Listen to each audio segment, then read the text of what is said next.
Canada versus DEI in the United States, and I'll show you, is diversity our strength in the United States? Emphatically not, they say. Absolutely not. So I'll show you that. We're going to start there, actually. Helicopter crash. The helicopter crash is a big story in that there's something weird about it, and we have to examine it. So that's going to be one of the big stories today. And the other big story is the tariffs. And so we'll look at both of those things. Smith is asking for a border czar, and she says it is needed, it's necessary. There were a couple of people who were put forward, the Quebec guy who was interviewed by Blender News, who was the whistleblower, that guy, and the not RCMP, the Border Services guy who had remember during COVID when he said they're putting people in hotels and what we're doing is wrong and like this is crazy and I can't do this anymore. And he was like, I'm out, right? Like he had his uniform on and then he had his uniform off, and he was a brown dude. I can't remember his name. I don't know what happened to that guy. Does anybody know what happened to that guy? Those two are my nominees for Border Czar of Canada. Those two, right? Those two, they could share it like Doge. Also, we need Doge. I think the Doge Party of Ontario would win, hands down. You put together the Doge Party of Ontario, and you've got a soup, buddy. Like you've got something cooking right now. And maybe you could even take on Doug Ford. Like if you did it right, if you did it fast and like hit hard and do it like the Trekkers, you could take it on and then say Ontario is going to work with Donald Trump to normalize our relations. And then just watch the left lose their ever-loving minds. Like Justin Trudeau would lose his mind, Mark Carney would lose his mind, right? Oh, it would be glorious. It would be glorious. That would be the first order of business. Statement one, the first thing we're going to do, normalize things with Donald Trump. Step two, cut the federal government out of all tax collection in Ontario until they can prove that they're not compromised by China. Step three, examine all government spending, publish all government spending, and cut the waste. Make Ontario great again. Sorry, I got waylaid. What was I talking about? Action-oriented tariffs. Tariffs are the other big story. And avian flu, the food professor is catching up to what I've been telling you for weeks. They're trying to use the avian flu, the bird flu, to go after our food supply, which is absolutely bonkers. So there's lots to get to. Let's get to it. First, Pete Hegeseth. I think that's how you say his name. There's an extra E in there. And some people put the extra E and some people don't. So I don't know. I should look up his name. So here it is. Hegeseth. No, there's no extra E in here. Sometimes he's got an E after the G. So I don't know if it's Hegeseth or Hegseth. Regardless. I never get last names right anyway. Here is what the new minister, he's not a minister, the head of the Department of Defense, this guy is talking about unity and is diversity our strength? He says absolutely not. So here's what the United States is doing about diversity, equity, and inclusion. They're getting rid of it. Here we go. Jesse, one of the dumbest phrases in military history is our diversity is our strength. Our diversity is not our strength. Our unity and our shared purpose is our strength. And the Pentagon is excited to get back to that core mission. It's happening rapidly. The services are responding, and those that don't want to respond can work somewhere else. So diversity, equity, inclusion will not be a part of the Defense Department, not a minute. Not a minute longer, I think he says. So that's one way to deal with diversity, equity, and inclusion. Here is Page Wizard Games, and he's sharing this. He says, the Aristotle Foundation for Championing Reason, Democracy, and Civilization has released its University Discrimination Index in Canada report. You can read the report, including their methods here. So there's a link to it if you're interested. And it says, in conclusion, this study finds that all Canadian public universities we surveyed explicitly support and promote DEI strategies in academic hiring.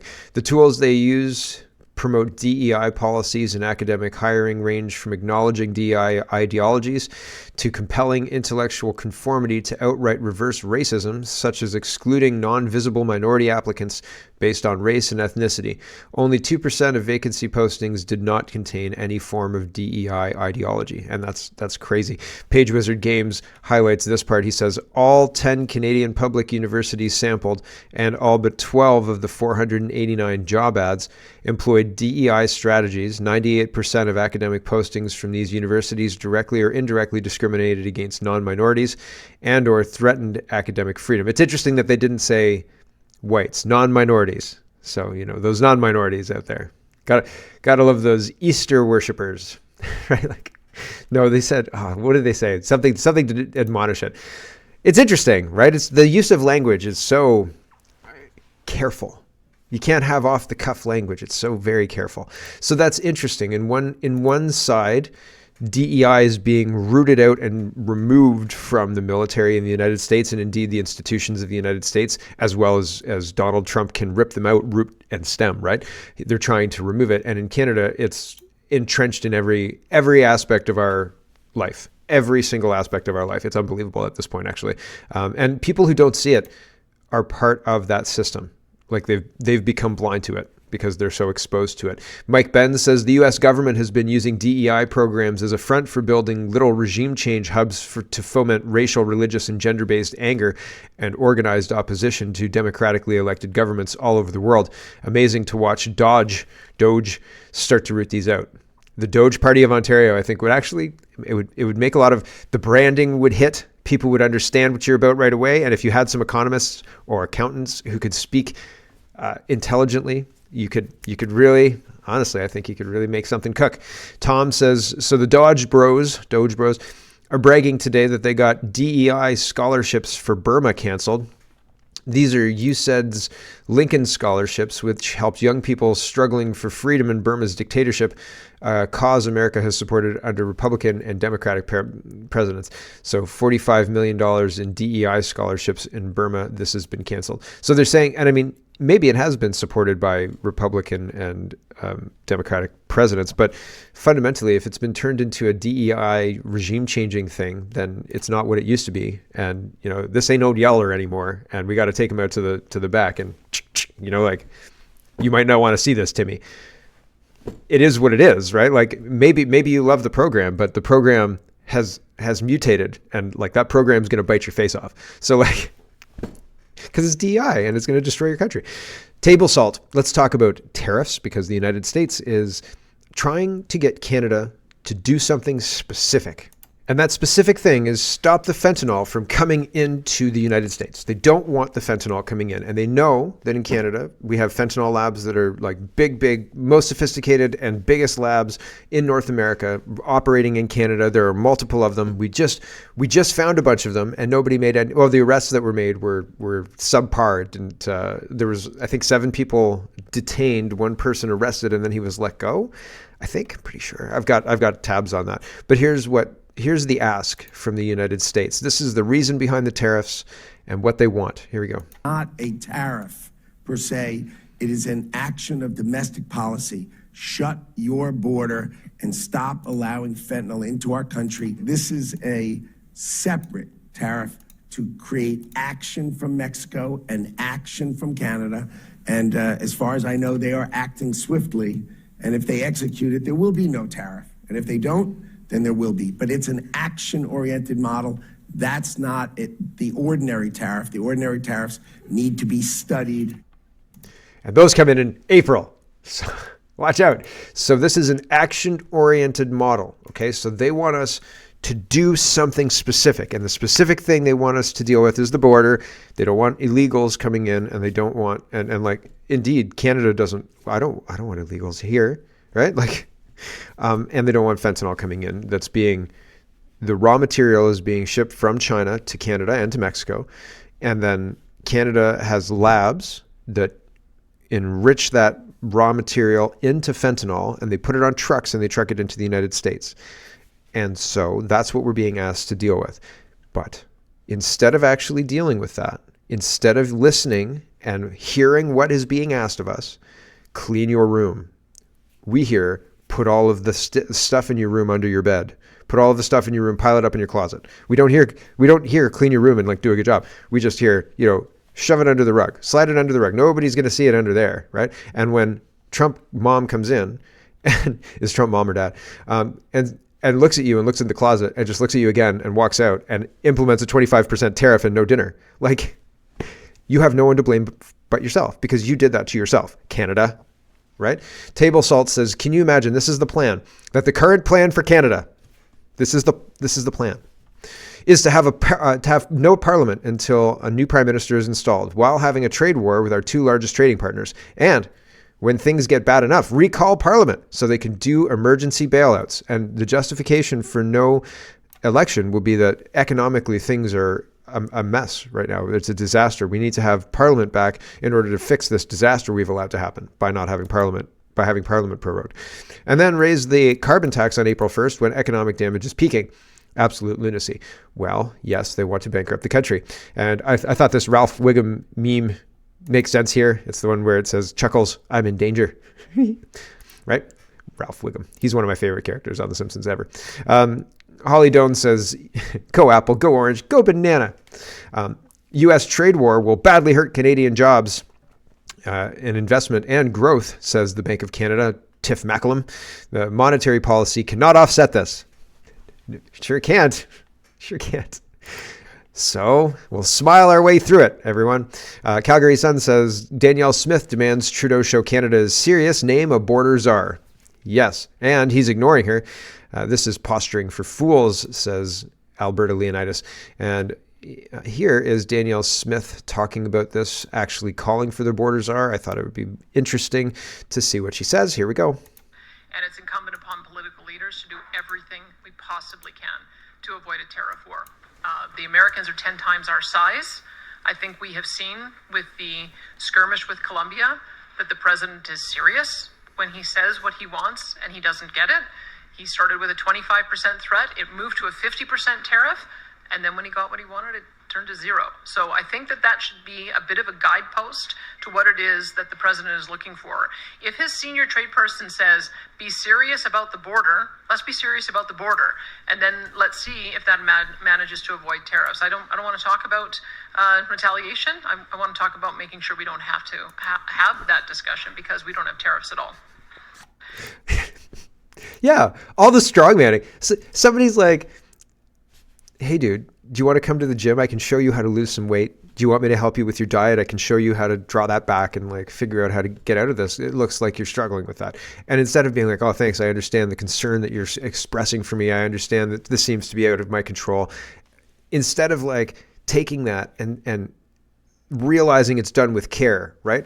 Or maybe a parent, maybe not a friend, right? Maybe a parent. Instead of that, you go to war. You're like, F you, I can't believe you'd say that to me. You know I'm sensitive about my moobs, right? Like, whoa, okay, hold on, I didn't say moobs, right? And so the whole thing blows up. And instead of hearing the concern, Canada is like, listen, we are going to go to war with you. Like, we are going to make dinner a nightmare. And so it's unbelievable, right? And so Danielle Smith, honestly, I think the first time I've heard sense coming from a Canadian politician, let's listen to what Trump is asking for and let's deliver it for him. Let's do that. Please, let's do that. True North says Canada's... Now, here's my concern. Oh, I think that I should read this first. This kind of outlines the Lutnick stuff that we already watched. So this is a news article just based on the Lutnick video I showed you earlier, but this is their best guess about tariffs because now there's two phases of tariffs. Lutnick said the February 1st tariffs, the 25% tariffs, they're about action. They're action oriented. We don't want to implement these tariffs, but we will if we have to. And it's about drugs and the border. Okay, that's it. And the second round, those tariffs, the real tariffs, April 1st, and those have to be studied. And those are, and that's what this is about. So I wanted to break that down a little bit for you. Okay. So Trump team details two phases of the tariff threat on Canada. And it says, Lutnick explained that phase one is essentially an emergency action to deal with the fentanyl crisis. Quote, you know that the drug labs in Canada are run by Mexican cartels, Lutnick replied. Respect America. If we're your biggest trading partner, show us respect. Shut your border and end the fentanyl coming into this country. Although only about 1% of illegal drugs. See, I don't believe this line. Like this is CBC carrying water for our government, trying to say, oh, we're not doing anything wrong. It's like leaving the bathroom and, not leaving the fan on. We didn't do anything. We didn't do that. That's not us. That's not us. It is. We all know it. Okay. And only about 1%. I don't think that that's true. I don't think that this would be action if that was true, right? How many fentanyl deaths in Canada? How many fentanyl deaths in the United States? Where is it coming from? Right? Is it just magicking in there? Because it's coming from somewhere, China, through Canada, into the United States. So you can't pretend that bathroom doesn't stink. Okay? You just can't. It's just not going to work. The U.S. officials are worried about growing drug production in Canada and the perceived failure of Canadian law enforcement to crack down on money laundering activities by international criminal organizations in Canada. Lutnick noted that Canada and Mexico appear to be taking some action. Canada, for instance, has announced a slew of measures on the border, migration, and crime that elicited positive reactions from Washington, creating video content for Trump. That said, Canadian officials are reluctantly bracing for the possibility that Trump will make good on his threat to impose tariffs on February 1st and upend decades of North American free trade. Ottawa officials have been reaching out to various American counterparts, including Lutnick, and have heard little that left them reassured. One reply that they've repeatedly received, quote, they need to personally convince Trump with direct evidence of the security measures that Canada has taken. To that end, Canadian officials have been cobbling together video footage to illustrate efforts to deter illegal movements across the border. They've been sending U.S. counterparts this footage in recent weeks, including a helicopter landing in snow. Was it piloted autonomously, though? So that's a question. Some provincial premiers are also involved. On Wednesday, Alberta Premier Danielle Smith said she invited Fox News crew down to the border at Coots because she knows that Trump likes to watch Fox News to see the border control measures there and promised additional provincial police actions. We are hopeful that these Fox News appearances display our province's and our nation's commitment, Smith says. Canada says it's making as clear as it can the numerous actions it's taken. The administration is fully briefed on Canada's border measures. Kristen Hillman, Canada's ambassador to the United States, told CBC News. But as Mr. Lutnick said in his testimony, the administration wants to see Canada is executing on our plan. We have new equipment, including helicopters and surveillance equipment that is being deployed. We are mounting a Canada-U.S. strike force to fight organized crime and drug smuggling. We have reduced illegal movement from Canada to the U.S. by 89% in recent months. We are laying out all of these results and more to the U.S. administration. And I know they're acting swiftly, he said of Mexico and Canada, Lutnick. And if they execute, there will be no tariff. And if they don't, then there will.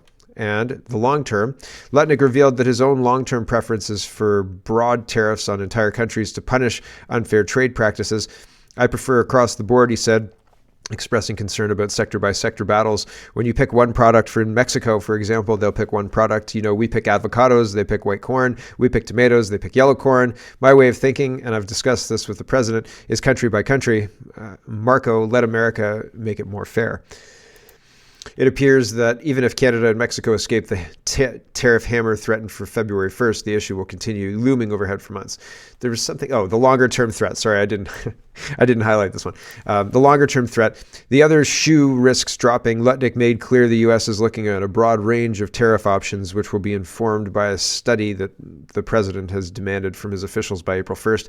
Lutnick made clear at his confirmation hearing that there would be scores to settle with Canada in the spring, specifically mentioning dairy and auto manufacturing.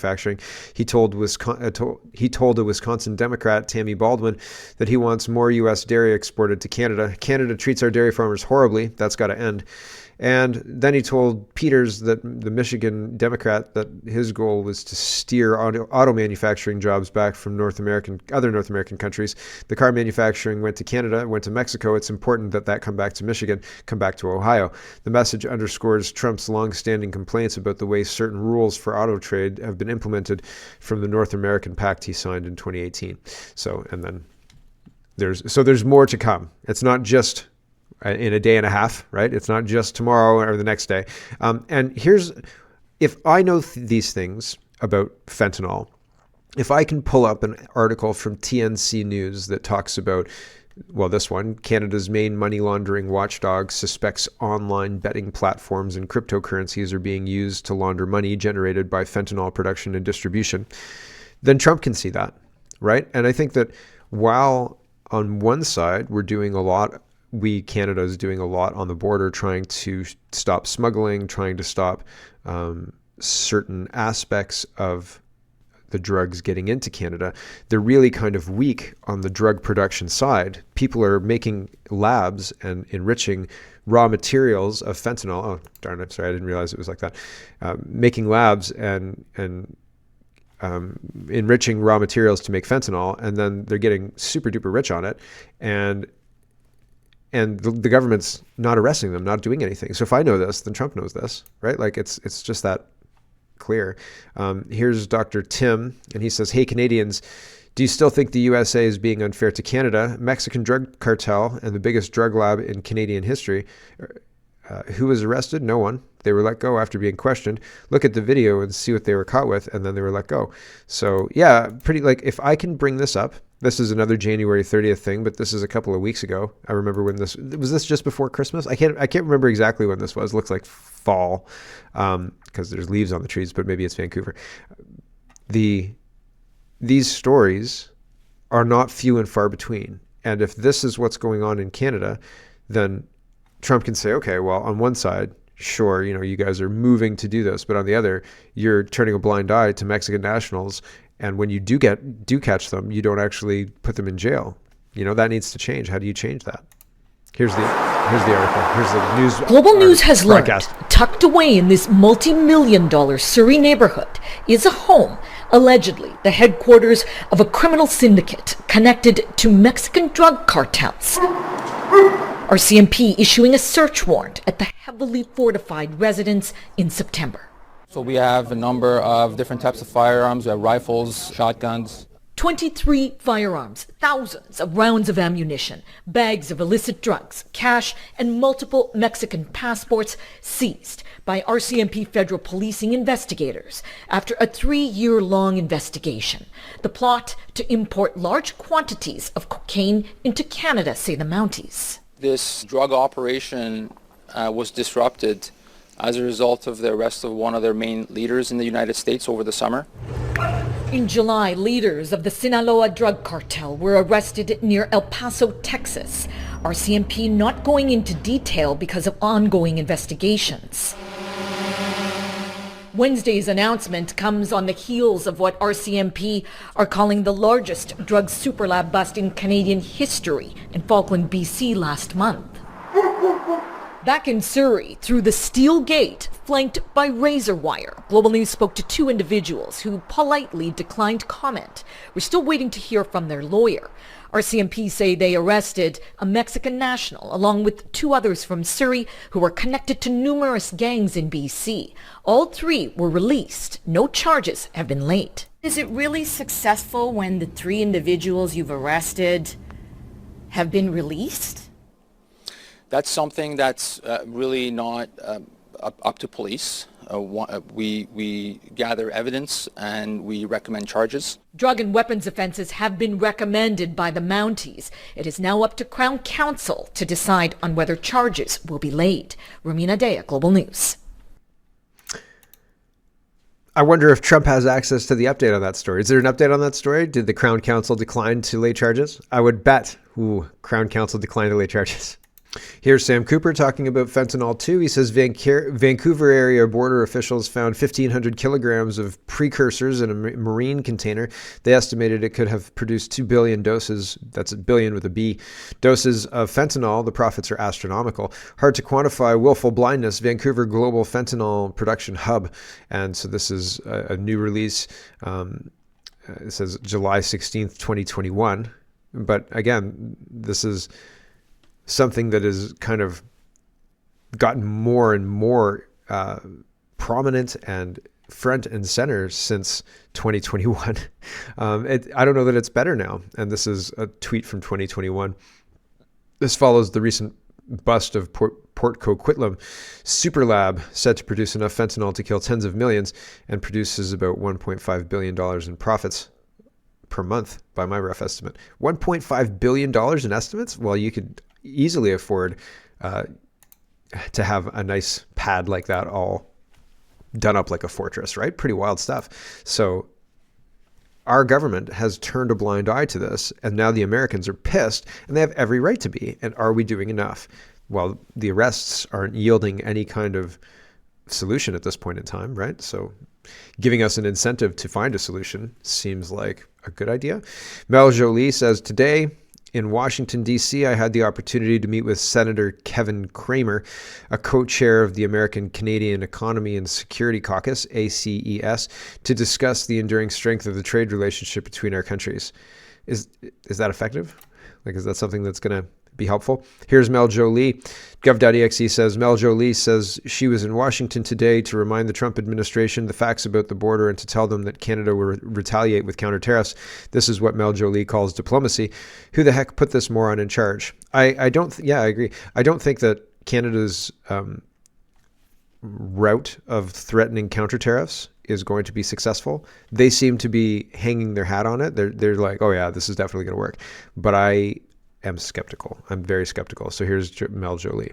Now in Washington, and I'm here to implement the plan that I talked to you about many times, and I reiterated at the beginning of the week, which is essentially working on preventing tariffs, which is our main objective, and also working on our response.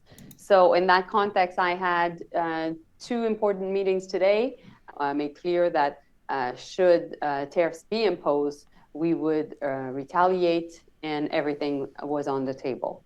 And I must say that every time I'm presenting our border plan, every time I'm presenting facts, which are first, less than 1% of fentanyl that is in the US comes from Canada, and less than 1% of illegal migrants in the US come from Canada. Well, that is definitely also resonating. So I think that we have a good strategy, and we are willing to make sure that this is a win-win partnership.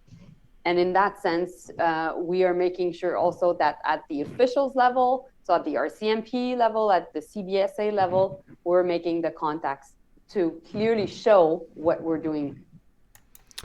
I think she was saying that fentanyl is only 1% of the fentanyl in the United States is coming in from Canada. But the other day I was reading something where, was it Danielle Smith? Somebody asked an American, hey, like, would you say fentanyl is a China problem or a Mexico problem? They said Canada problem. And like, those two things are at odds. Those two things don't add up to, to make sense. So that's weird, right? She can say that as a fact, but there's some questions about that. Here is Contrarian. It says, even Canadian economists know raining down COVID relief type stimulus won't change anything for the real economy. The job numbers maybe will go up, but it will all be government jobs paid for with more debt. So that's not great. So he says, Canada, get ready for a doubling of the debt again. We're going to go through a COVID style stimulus package. And that's not good. That's not good. We can make the economy recover. We can use fiscal stimulus, monetary stimulus to get back to full employment. But that mix of employment won't generate as much output as it would have if we were benefiting from the gains from trade. You can make the right. So you can make fake jobs, and they'll produce something, but it won't be like having real jobs producing real things. Candace Malcolm says Poilievre says he'd hit the U.S. hard with dollar for dollar tariffs if elected.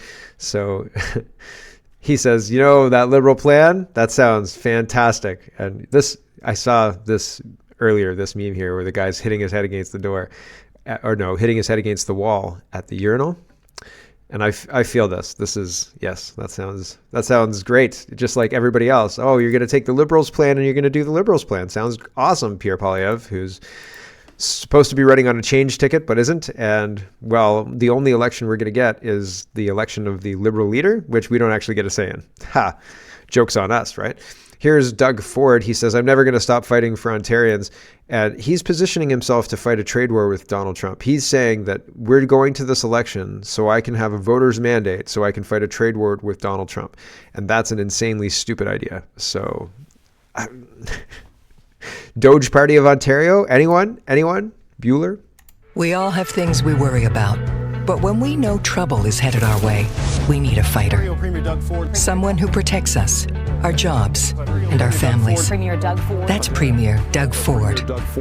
When Ottawa descended into chaos, he stood up for us. Now taking Trump on tonight, Ontario Premier Doug Ford. The next 4 years won't be easy. There's big decisions ahead, and there's only one leader to protect Ontario. That's Premier Doug Ford. So that's Doug Ford getting geared up for his election call that's going to be any day now, I think February 1st, depending on how this Trump tariff thing works and happens. Because I don't see people saying, who's at fault here? Not Doug Ford, right? Like, he's going to get blamed and maybe we get an NDP government. Awesome. No, it wouldn't be awesome. It would be terrible. It would be even worse for Ontario. But there is no other conservative option in Ontario. Period. And I mean, Ford's not conservative. So where are the conservatives in Ontario? And why don't they want to vote for a new party? And again, like Randy Hillier joined Derek Sloan. I asked them, do you guys do rallies? What are you doing? I haven't heard back, so I don't know. True North, it doesn't seem like, and like, you can't start organizing your political party on the eve of the election. That just doesn't work. Organizing your political party while an active election's going on, you've missed the boat, guys. You should have organized a year ago. You should have candidates willing to be part of your thing, and you should have had vetted candidates already ready to go. You should have had people on the floor, on the ground, door knocking. Even though the writ hasn't been dropped or anything like that at this point in time, you should be ready to rock and roll. And like, they're just recruiting candidates, and it's like, oh man, like nobody's ready. Nobody cares. Like nobody cares. Nobody is in a situation where they've got their ducks in a row to actually put up a real fight against any of the established parties at this point in time, in my opinion. If I'm wrong, show me, but I haven't seen anything to indicate that that's not true. Like, how many candidates does New Blue have? Do they have 125? I think it's 125. Like, to run in every riding? No. Doubtful. Very doubtful. I would be surprised if they had more than 50. I honestly would. And like, if I'm wrong, great. When's the rally? When's the next rally? Where is it? True North says the Canadian Border Services Agency is refusing to honor U.S. President Donald Trump's executive order to pardon those involved in the January 6, 2021 Capitol riot in Washington, D.C. That's going to go well. Tariff negotiations are ongoing, and we're just ignoring President Trump's legal pardon of these people, and we're just keeping them in prison because we're an insane country at this point in time. Ryan Garrettson says Melanie Joly is on her way to meet with Marco Rubio to save Canada from impending tariffs today. Will this aspiring equestrian outfit get the job done? It does look like she's going riding, like get the foxhounds out, like or get the foxes or get the hounds out. We're going fox hunting. That's it.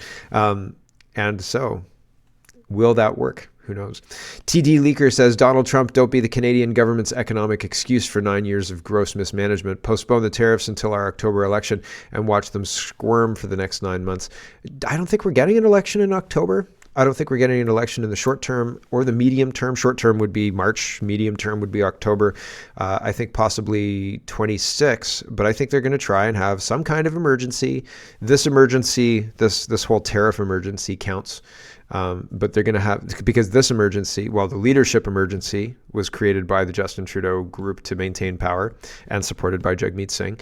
And now the Trump 25% tariff economic emergency is being used, and Carney's going to use that as an excuse to say, well, we have to respond, and you don't change horses midstream and all that, right? And so Mark Carney, even though we just changed horses midstream, like from Trudeau to Carney, is doing exactly that, right? So, but nothing that the left says applies to them.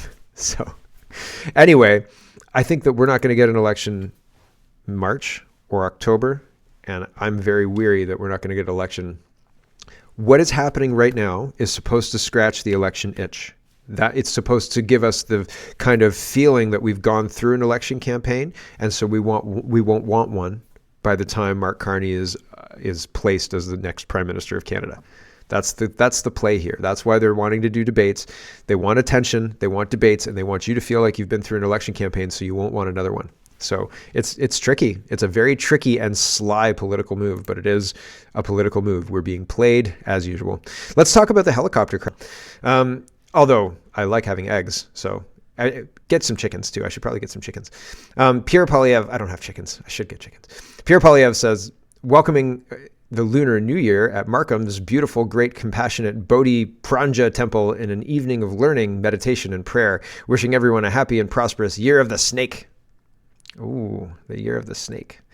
Right? So there you go. There's the Year of the Snake for Justin Trudeau. I mean, what's his name? Pierre Poilievre. Yeah, it's all the same, right? Diego says, Canada's not a post-national state, neither a pagan nation.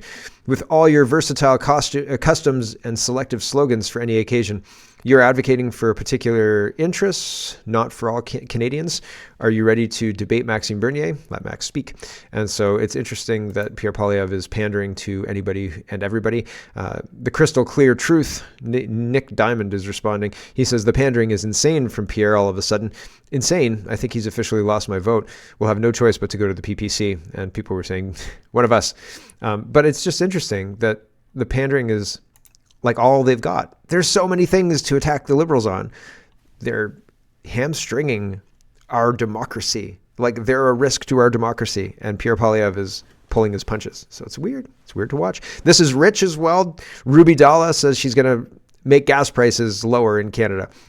That would mean investing in fossil fuels. That would mean investing in oil and gas. That would mean investing in all of these things that's been verboten and the Liberals have been dismantling for decades.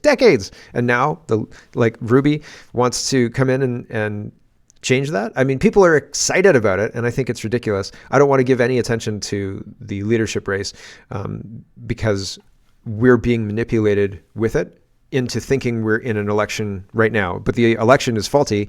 The only party running for the election is the Liberal Party, and you don't really even get a say in who the next prime minister will be. So because it's going to be Carney. So it's interesting how they're using this and trying to catch our attention and keep our attention with it. Here's Mark Nixon. He says, "Is Ruby Dahlia a conservative plant? Check out her newest social media post. This one misses the mark just like the conservatives missed the mark. She Googles Mark Carney and gets back Justin Trudeau 2.0, but doesn't get a picture of Mark Carney with Ghislaine Maxwell. Like, you could add that in, right? Like, here we go."